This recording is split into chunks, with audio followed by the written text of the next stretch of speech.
ധാരാളം കേസുകൾ സംസ്ഥാന സർക്കാരിനെതിരെ വരും. അതെല്ലാം കേന്ദ്ര ഏജൻസികളെ കൊണ്ട് കേന്ദ്ര സർക്കാർ ദുരുപയോഗം ചെയ്യുന്നതിൻ്റെ അടിസ്ഥാനത്തിലാണ്. അവയൊക്കെ ഇപ്പോൾ എവിടെ എത്തി നിൽക്കുന്നു എന്നുള്ള ചോദ്യമാണ് സ്ഥിരമായി CPM-കാർ ഉയർത്തുന്നത്. ഒരു പരിധിവരെ അതിലേക്ക് നമ്മൾ നോക്കേണ്ടതുണ്ട്. കാരണം ED വന്ന് അന്വേഷിക്കുന്ന കാര്യങ്ങളിലൊക്കെ എന്തായി എന്നുള്ളതൊരു ചോദ്യമായി തന്നെ അവശേഷിക്കുന്നുണ്ട്. നിലവിലിപ്പോൾ SFIO-യുടെ അന്വേഷണവും കണ്ടെത്തലുകളും പ്രതിപ്പട്ടികയും തുടർന്ന് ഇനിയുള്ള കുറ്റപത്രവും ഒക്കെ വളരെ ഗുരുതരമായ സാഹചര്യങ്ങളിലേക്ക് എത്തി നിൽക്കുമ്പോൾ ഇപ്പോഴും കേരള ജനത പ്രതീക്ഷ അർപ്പിക്കുന്നത് മറ്റ് കേന്ദ്ര ഏജൻസികൾ അടക്കമുള്ളവരെയാണ്. കാരണം ഇതിൽ ED വരേണ്ടതുണ്ട്. എന്നാൽ മാത്രമേ ഈ പണത്തിൻ്റെ സോഴ്സ് അടക്കമുള്ള കാര്യങ്ങളിലേക്ക് കടക്കാൻ കഴിയൂ. അവിടെ വിമർശനത്തിന് അതീതമായ ഒരു അന്വേഷണം തന്നെ ഉണ്ടാകും എന്ന് പറയാം. അല്ല, അതിൻ്റെ ഒരു അടിസ്ഥാനപരമായ പ്രശ്നം എന്താ അറിയോ? ഇത് ഒരു വീഴ്ചയിൽ നിന്നും ഉണ്ടായ ഒരു കേസാണ്. അതായത് CMRL-ന്റെ സ്ഥാപനങ്ങളിൽ അവരെ ബന്ധപ്പെട്ട ആളുകളുടെ വീടുകളിൽ നടന്ന IT റെയ്ഡിലാണ് കുറെ കാര്യങ്ങൾ കിട്ടുന്നത്.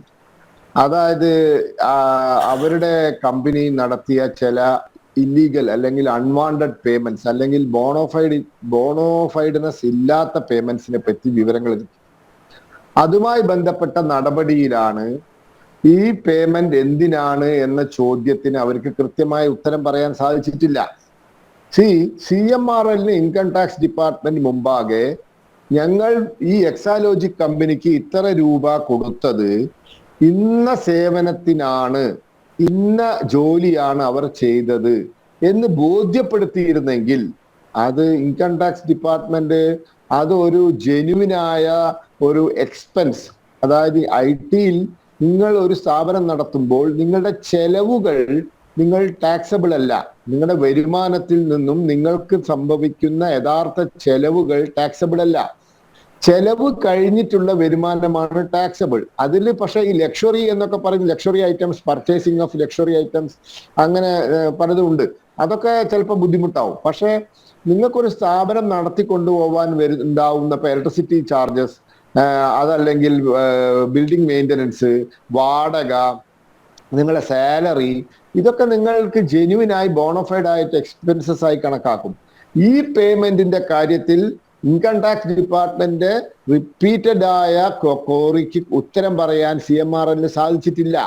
ഇന്ന സേവനം ചെയ്തതിനാണ് എന്ന്. അപ്പോൾ അത് അവിടെ എന്താ പറയുക, ഒരു ജെന്യുവിനായ എക്സ്പെൻസ് ആയി കണക്കാക്കിയില്ല. പിന്നെ മൈക്രോസോഫ്റ്റിന്റെ ഒക്കെ എന്താ പറയാ സേവനം ഉപയോഗിച്ച് പ്രവർത്തിക്കുന്ന ഒരു സ്ഥാപനമാണ് ഈ CMRL. അവിടെയൊന്നും ഒരു തേർഡ് പാർട്ടി, അതായത് ഈ എക്സാലോജിക് പോലത്തെ ഒരു കമ്പനിക്കൊന്നും അവിടെ നിന്ന് സർവീസ് ചെയ്യാൻ പറ്റില്ല. അത് അവരുടെ ആൾക്കാർ തന്നെ വന്ന് ചെയ്യും. ഒന്നാമത്തെ കാര്യം, മൈക്രോസോഫ്റ്റിന്റെ എന്താ പറയുക പ്രോഗ്രാമുകൾ നമ്മൾ സാധാരണ നമ്മുടെ കമ്പ്യൂട്ടറിലൊക്കെ കയറ്റുന്നത് കുറ്റകരമാണ്. ഒരാൾ രണ്ടാളൊക്കെ ഒരു കമ്പ്യൂട്ടറിലുള്ള ഒരു വ്യക്തി ചെയ്താലൊന്നും അവർ അന്വേഷിക്കാൻ പറ്റില്ല. കഴിഞ്ഞ ഏതാണ്ട് ഒരു 5-6 വർഷം മുന്നേ കോഴിക്കോട് റെയ്ഡ് നടന്നിരുന്നു. വലിയ വലിയ സ്ഥാപനങ്ങൾ മൈക്രോസോഫ്റ്റിന്റെ പ്രോഗ്രാംസ് ഒക്കെ ആരുടെ സമ്മതമില്ലാണ്ട് യൂസ് ചെയ്തിട്ട് അവർ പിടിക്കുകയും കേസെടുക്കുകയൊക്കെ ചെയ്തിരുന്നു. വലിയ സ്ഥാപനങ്ങൾ തുടങ്ങുമ്പോൾ ഇപ്പൊ കേരളത്തിലെ സർക്കാരിന്റെ കമ്പ്യൂട്ടർ സംവിധാനത്തിൽ ഒന്നുകിൽ മൈക്രോസോഫ്റ്റിന് പെർമിഷൻ എടുത്ത് അവരുടെ സമ്മതത്തോടു കൂടിയുള്ളതായിരിക്കും, അല്ലെങ്കിൽ അവർ ഉപയോഗിക്കുന്നത് വേറെ സോഫ്റ്റ്വെയർ ആണ്. അപ്പോൾ മൈക്രോസോഫ്റ്റിന്റെ സോഫ്റ്റ്വെയർ ഉപയോഗിക്കുന്ന, പ്രോഗ്രാം ഉപയോഗിക്കുന്ന ഒരു സ്ഥാപനത്തിലും മൂന്നാമത് ഇതുപോലത്തെ ഒരു കമ്പനിക്ക് സർവീസിംഗ് ഒന്നും ഇല്ല. അതൊക്കെ വെറുതെ പറയുന്നതാണ്. അപ്പൊ ഇതൊന്നും കൃത്യമായി അവിടെ ബോധിപ്പിക്കാൻ പറ്റിയില്ല. പിന്നെ അന്ന് ഇവർ പറഞ്ഞൊരു കാര്യം, വീണാ വിജയന്റെ വാക്ക് കേൾക്കാൻ, വീണാ വിജയനും എക്സോലോജിക്കിനും പറയുന്നത് കേൾക്കാതെയാണ് ഇൻകം ടാക്സ് ഡിപ്പാർട്ട്മെന്റ് ഉത്തരവ്. ഇവിടെ ചോദ്യം ചെയ്യൽ കഴിഞ്ഞിട്ടുണ്ട്, ബാംഗ്ലൂരിൽ ചോദ്യം ചെയ്യൽ കഴിഞ്ഞിട്ടുണ്ട്. ആ ചോദ്യം ചെയ്യലിൽ ബോധ്യപ്പെടുത്തിയിരുന്നെങ്കിൽ ഞാൻ ഇന്ന സേവനമാണ് നടത്തിയത്, ഇത്രയും കോടിക്കണക്കിന് രൂപ കൈപ്പറ്റാൻ, അവിടെയും പരാജയം സംഭവിച്ചിട്ടുണ്ട്.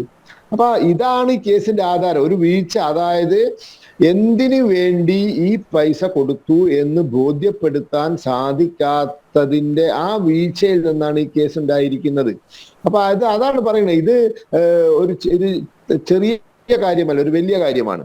പിന്നെ നമ്മൾ മനസ്സിലാക്കേണ്ടത്, ഇതിന്റെ മെറിറ്റൊക്കെ കോടതി വിചാരണ വേളയിൽ തീരുമാനിക്കേണ്ടതാണ്.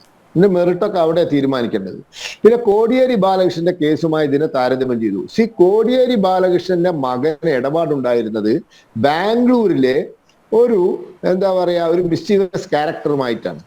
ഒരു മിസ്chievous ക്യാരക്ടർ ബാംഗ്ലൂരിൽ ചില നിയമവിരുദ്ധമായ പ്രവർത്തനങ്ങൾ നടത്തുന്ന ഒരു വ്യക്തിയുമായിട്ടുണ്ടായ ഇടപാടിന്റെ വെളിച്ചത്തിലാണ് കോടിയേരി ബാലകൃഷ്ണൻ മോൻ പ്രതിയാവുന്നത്. ഇവിടെ അതല്ല. ഇവിടെ സർക്കാരിന് ഷെയർ ഉള്ള കമ്പനിയാണ് CMRL. ഗവൺമെന്റ് ഓഫ് കേരളയ്ക്ക് ഷെയർ ഉണ്ട് CMRL. അങ്ങനത്തെ ഒരു കമ്പനിയായിട്ട് ഇടപാട് വരുമ്പോൾ അവിടെ ഒരു സംശയമുണ്ട്. സർക്കാരിന് പണം മുടക്കിയ, ഗവൺമെന്റ് പണം മുടക്കിയ ഷെയർ ഉള്ള കമ്പനിയിൽ നിന്നുമായി ഈ മുഖ്യമന്ത്രിയുടെ മകളുടെ കമ്പനിക്ക് ചില ഇല്ലീഗൽ ഇടപാടുണ്ട്. അതിന്റെ പേരിൽ അവർ പ്രതിയാവുമ്പോൾ ഗവൺമെന്റും കൂടി അതിലേക്ക് വലിച്ചിഴക്കപ്പെടുകയാണ്. അപ്പൊ കോടിയേരി ബാലകൃഷ്ണ മോന വിഷയത്തെക്കാൾ ഗുരുതരമായ വിഷയമാണ്. ഈ കമ്പനി തികച്ചും ഒരു സ്വകാര്യ കമ്പനിയാണ്. ഗവൺമെന്റിന് ഷെയർ ഇല്ലെങ്കിൽ പോട്ടെ, ഗവൺമെന്റിന് ഷെയർ ഉള്ള നമ്മുടെ നാട്ടിലെ ഒരു നാച്ചുറൽ റിസോഴ്സസ് ഖനനം ചെയ്യാൻ അനുവാദമുള്ള, അല്ലെങ്കിൽ സർക്കാരുമായി തുടർന്നും ഇടപാടുകൾ നടത്തി പോകേണ്ട കമ്പനിയാണ്. ഗവൺമെന്റ് ഓഫ് കേരളയുമായി തുടർച്ചയായ ഇടപാടുകളുള്ള കമ്പനിയാണ്. അപ്പൊ അതുകൊണ്ടാണ് ഇത് വളരെ ഗുരുതരമായ പ്രശ്നമാണ് എന്ന് പറയുന്നത്. സർക്കാരുമായി ഒരു ബന്ധമില്ലാത്ത, ഇപ്പോ ഡൽഹിയിലോ ബോംബെയിലോ അല്ലെങ്കിൽ ബാംഗ്ലൂരിലോ വേറെ ഏതോ ഒരു കമ്പനിയാണെന്ന് കൂട്ടട്ടെ, അത് പോയി. ഇനി അതല്ല കർണാടക സർക്കാരായിട്ടോ മഹാരാഷ്ട്ര ഗവൺമെന്റ് ആയിട്ടോ ഇടപാടുള്ള കമ്പനിയാണെന്ന് പോട്ടെ, പ്രശ്നമില്ല. കേരള ഗവൺമെന്റുമായി സാമ്പത്തികമായ ഇടപാടുള്ള, നിരന്തരമായ ഇടപാടുള്ള കമ്പനിയാണ് പൈസ കൊടുത്തിരിക്കുന്നത്. ആർക്ക്?